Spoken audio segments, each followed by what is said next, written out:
1 լիտր ջրին ավելացնում ենք 2 խոշոր այսպիսի ամբողջական ճաշի գթալ խոշոր աղ,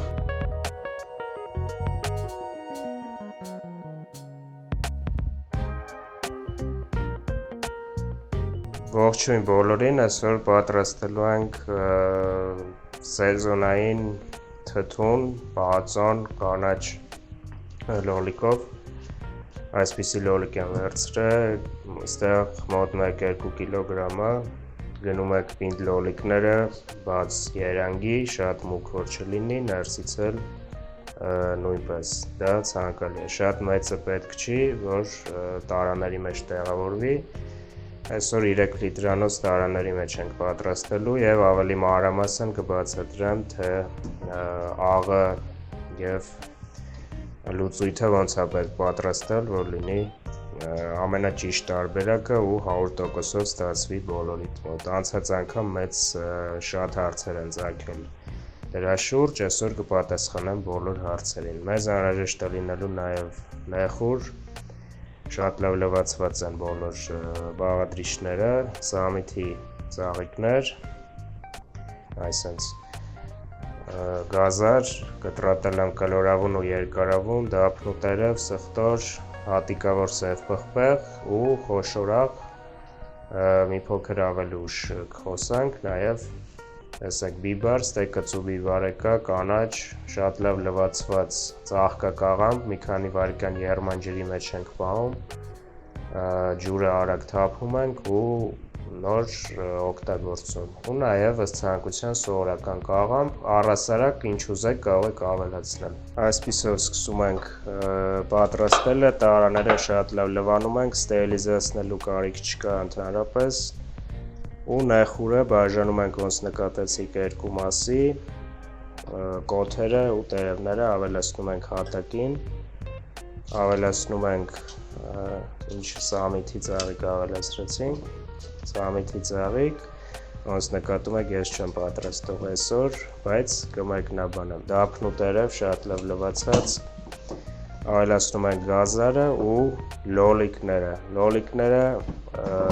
շատերը ծակծկում են, նոր են ավելացնում, մենք այդպես չենք անում, կարիք չկա դա անելու, կարող եք այսպես էլ փորձել, տարիների փորձ ունեցող բաղադրատոմս է, սխտորը երկու մասի կբաժանենք, ավելացնենք, նաև ստեղ ծաղկակաղամբը ավելացրեցինք, գազարը ու գեղեցիկ դասավորում ենք սկզբից մինչև վերջ, պղպեղը, պոչերը հեռացնում ենք, ծակծկում ենք ու ամբողջությամբ սենց ավելացնում, կարաք մասերի էլ բաժանեք իհարկե, բայց սենց կարծում եմ էլ ավելի գեղեցիկ է, տեսեք հենց խոսքիս վրա այս մի լոլիկը չտեղավորվեց, հիմա կկիսենք երկու մասի ու կտեղավորենք, այսպես զգուշորեն բոլորը ավելացնում ենք տարայի մեջ ու կրկնում եմ մինչև վերջ և ինչ բանջարեղեն ուզեք կարաք ավելացնեք, նորից նեխուրը ավելացրեցինք, հատիկավոր սև պղպեղը, որևէ դեպքում բահար կամ նման բաներ չեք օգտագործում, բոլոր բաղադրիչները հստակ տեսանյութի ներքևում կթողնեմ, տեսեք շատ կծու պղպեղ է մեր մոտ, չիլի պղպեղ է, կարող եք ամբողջությամբ ավելացնել, առանց կտրատելու ու ծակելու, կամ այսպես ոնց որ մենք արեցինք 1-2 կտոր, եթե կծվի սիրահարեք, կարող եք ամբողջը ավելացնել, նորից մնում է ձեր հայեցողությանը և այսպես լցնում ենք տարան մինչև վերջ, բոլոր բաղադրիչները հերթականությամբ դասավորելով, ոնց նկատում եք դեռևս կաղամբը չենք ավելացրել, շուտով դա էլ կանենք, կաղամբը մեկ անգամ կավելացնենք, 3-4 մասի է բաժանած, մոտարապես 1/4-ն է մեծ կաղամբի ու ամեն տարայի մեջ 1 կամ 2 հատ կավելացնենք, իհարկե կարող եք ավելի շատ էլ, տեսեք մեծ լոլիկը այսպես 2 մասի ենք բաժանում, կարող եք 4 մասի էլ, բայց երկուսը նորմալ է, իմաստն այն է, որ տեղավորվի տարայի մեջ, այսպես կիսում ենք 2 մասի ու տեղավորում, լցնում, Հիմա ամբողջը կլցվի ու կշարունակենք։ Նաև ասեմ, որ սա հենց ընդգծված կանաչ լոլիկով թթուն չի, կանաչ լոլիկ էլ կա, բայց բոլոր բաղադրիչները հավասարաչափ են, սա խառը թթու է, որի հիմքում մտնում է նաև կանաչ լոլիկը, գիտեք ինչքան համով է, ձմռանը գրեք մեկնաբանություններում, ով է սիրում, ով է վայելում, մեծ սիրով կպատասխանեմ։ Վերջում սամիթի տերևը, ինչպես նկատում եք, ծաղկակաղամբը, ներողություն, նեխուրը, ծաղկակաղամբը, սամիթի ծաղիկը ու ինչքան հնարավոր է ամուր լցոնում ենք տարան, որ ազատ տեղերը որքան հնարավոր է քիչ մնան, մոտավորապես այսպես պետք է լինի, եթե տեղ ունեք ավելի շատ ավելացրեք, բայց լրիվ լցված է այս պարագայում, հիմա երևի կանցնենք արդեն մարինադի պատրաստմանը, աղաջրի այսինքն ու մանրամասն կբացատրեմ բոլորը։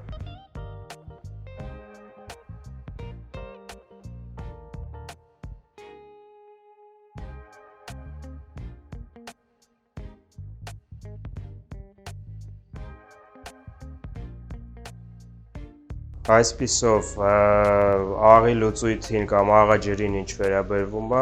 անցած տեսանյութում, որը շատ դիտումներ է հավաքել, բազմաթիվ մեկնաբանություններ կան, ես ասել եմ տեսանյութում, որ 1 ճաշի գթալ աղ եմ ավելացրել, սակայն գրել եմ 2 ճաշի գթալ, այստեղ ինձ մոտ ուղիղ 1 լիտրանոց տարայով 1 լիտր սառը ջուր է, տեսեք, ավելացնում ենք այս պայից հիշեք և հիքսեք, մեկ ընդմիշտ, 1 լիտր ջրին ավելացնում ենք 2 խոշոր այսպիսի ամբողջական ճաշի գթալ խոշոր աղ կամ եթե չունեք կարող եք ավելացնել սովորականը, բայց ցանկալի է, որ կապույտ տուփով խոշոր աղ ավելացնեք, որի մասին ես խոսել եմ նախորդ տեսանյութում։ Կարծում եմ բացատրեցի պարզ, այնքան ենք սարքում լուծույթը և ավելացնում 3 տարայի մեջ, մինչև ամբողջությամբ լցվեն բոլոր 3 տարաները։ Կապ չունի 3 լիտրանոցը 2 թե 1, կարևորը այս է, որ 1 լիտր սառը ջրին ավելացնում ենք 2 ճաշի գթալ, ամբողջական ճաշի գթալ խոշոր աղ։ Հիմա կավելացնենք, լավ կխառնենք ու ինչպես ասացի կլցնենք տարաները։ Մեզ մոտ այստեղ ստացվեց 2 ամբողջական 3 լիտրանոց տարա, տեսեք, լցրեցինք 2 ճաշի գթալ, խառնեցինք, լավ խառնում ենք, որ ամբողջությամբ լուծվի, կրկնում եմ, ու ավելացնում ենք,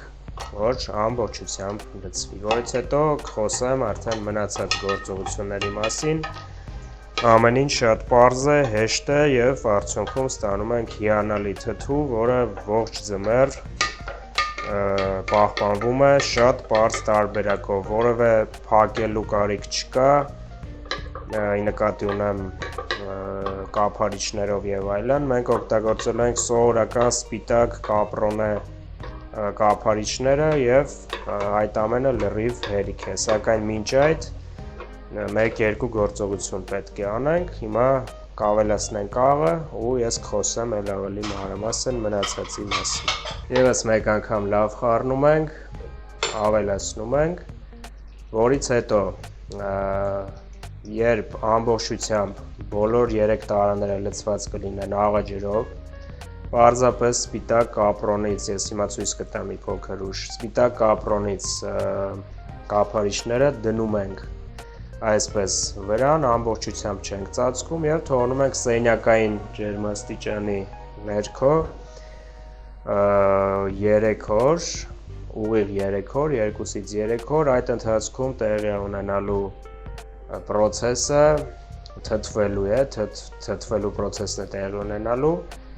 որից հետո 3 օր անց որևէ եռացնել, ոչինչ անել պետք չի, պարզապես փակում ենք նույն կափարիչներով և տեղափոխում համապատասխան վայր ձմռանը վայելելու համար, սակայն դա կարող եք անել նույնիսկ մոտավորապես 1 ամիս անց կամ նույնիսկ 20 օր անց,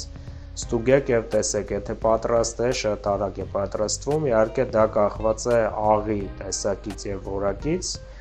բայց 20 օրը հաշվի առեք, որից հետո կարող եք արդեն հանգիստ օգտագործել եւ վայելել նույնիսկ ժամանակից էլ ավելի շուտ։ Նորից երկրորդ անգամ նույն գործողությունն ենք անում, երկու խոշոր լիքը նկատի ունեմ ճաշի գտալ աղ, այսպես շատ լավ խառնում ենք եւ ավելացնում այնքան, մինչեւ ամբողջությամբ լցվի պարունակությունը։ Եվ մեկ կարևոր նյուանս էլ ասեմ, որը մասնագիտորեն ինձ հենց նոր հուշեցին, եթե շատ երկար եք ուզում պահել, մոտարապես 4 ամիսը, 5 ամիսը եւ շատ նորմալ պահպանվի թթուն, հիմա փակեք օրինակ փետրվարին օգտագործեք եւ այլն, դրա համար պարզապես 3 օր անց այս ջուրը, որը թթվել է արդեն, լցնում եք թասի մեջ, լավ եռացնում եք եւ երման լցնում եք հետ, փակում եք արդեն ոչ թե կապրոն է, այլ սովորական ձեզ հայտնի երկաթից մետաղից փականներով եւ պահում արդեն էլ ավելի երկար պահպանելու ներողություն օգտագործելու համար։